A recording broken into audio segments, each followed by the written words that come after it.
I'm the most reasonable, responsible person here in Washington. The president knows this. He knows that he and I can work together. The election's over. Now it's time to get to work. That was Republican House Speaker John Boehner, or as he prefers to be known, as it says in the Celtic script in his full back tattoo, Mr. Responsible. That was 2 days after, I don't know about the tattoo thing, I made that up. But that was 2 days after President Obama won re-election. The president knows I'm the most reasonable and responsible guy in Washington. And you know, in some ways, John Boehner has proven himself to be pretty reasonable over the years. In June 2002, during George W. Bush's first term in office, congressional Republicans were faced with the issue of raising the nation's debt ceiling. That's essentially the limit for how much the country can borrow to pay for things. And no politician ever likes to raise the debt ceiling.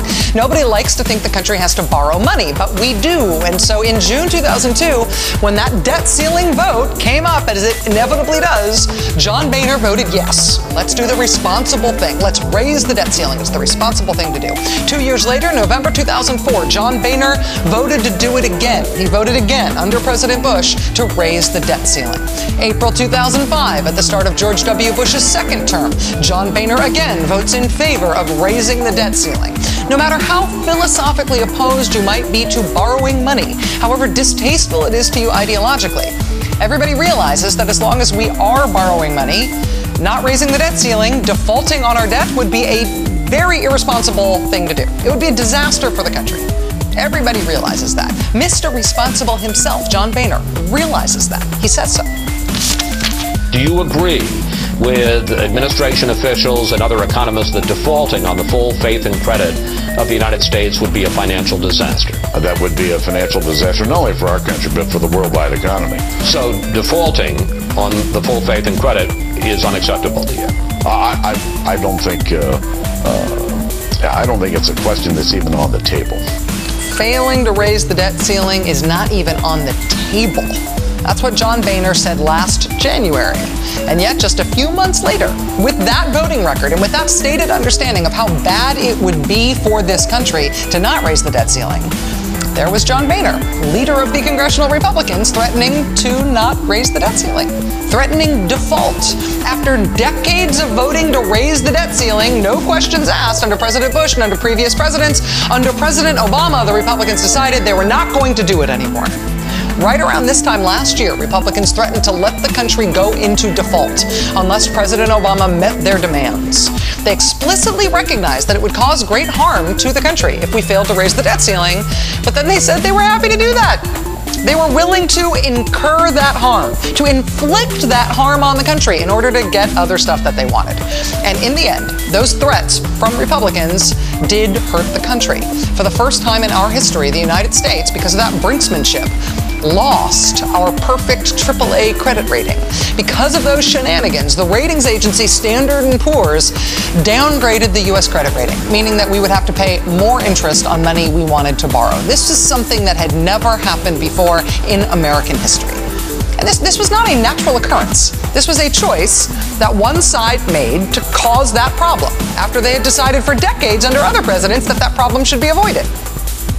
Here's how S&P explained their decision to downgrade when they made it. They said, quote, "The political brinksmanship of recent months highlights what we see as America's governance and policymaking becoming less stable, less effective, and less predictable than what we previously believed. The statutory debt ceiling and the threat of default have become political bargaining chips in the debate over fiscal policy." Republicans decided in 2011 that they were going to use the full faith and credit of the United States of America as leverage for getting stuff they wanted. And it had concretely negative, unprecedented consequences for us as a country. And now, apparently, this year, the lesson they have decided to take from that experience is we should do that again. It's amazing to me. This is from Politico.com today. Look, quote, President Barack Obama made a demand of House Speaker John Boehner near the end of their first White House meeting on the fiscal cliff earlier this month. Raise the debt limit before year's end. Boehner's response, there is a price for everything. A year after congressional Republicans single-handedly forced the downgrade of the U.S. credit rating, they are apparently gearing up to do it all over again. Speaker Boehner told Obama at the White House that the debt ceiling is, quote, my leverage. Despite having direct experience of how this plays out, despite using the debt ceiling as a bargaining chip last year and knowing what that did to the country, now John Boehner says that he sees doing it again this year as his leverage. I'm the most reasonable, responsible person here in Washington. The president knows this. And I will destroy the American economy single-handedly unless you give me something that I want that I haven't yet decided what it's going to be. I will tank this nation's economy. I will lower the nation's credit rating again, thus wiping away tens of billions of dollars of American wealth by my own decision unless you give me what I want, because I'm the most reasonable man in Washington. We can have disagreements on matters of policy. We can disagree on the ideological tales we tell each other about how to get to the best outcomes for the country. We can even disagree about basic values, about exactly what kind of country we ought to be. But the thing you can generally assume about everybody who's in public service is that they're public servants, right? That they want the country to be better off. I mean, no matter how you want to get there, whether or not some people think you're wrong or whether or not some people even think you are dumb or misinformed, there is a general assumption that if you are involved in American politics, that at least means that what you want is a good future for America. You are out to help America, not hurt America. You want America to be stronger and better and healthier. Hurting the country on purpose, when you know that's what you're doing, violates the most basic thing that we think we can assume about why people go into public service, why anybody would go into public service. I think it means that what you're doing can't even be called public service. Now that the Republicans are making these threats again, incredulous Democrats are already starting to talk about maybe there are ways that President Obama could just raise the debt ceiling unilaterally. If the Republicans really are going to do this again, could President Obama come up with some way to do this on his own, just through the executive branch?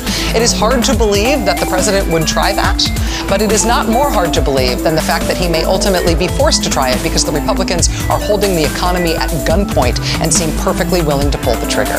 I do not know how this is going to end this time, after what happened last time. But, wow, stay tuned.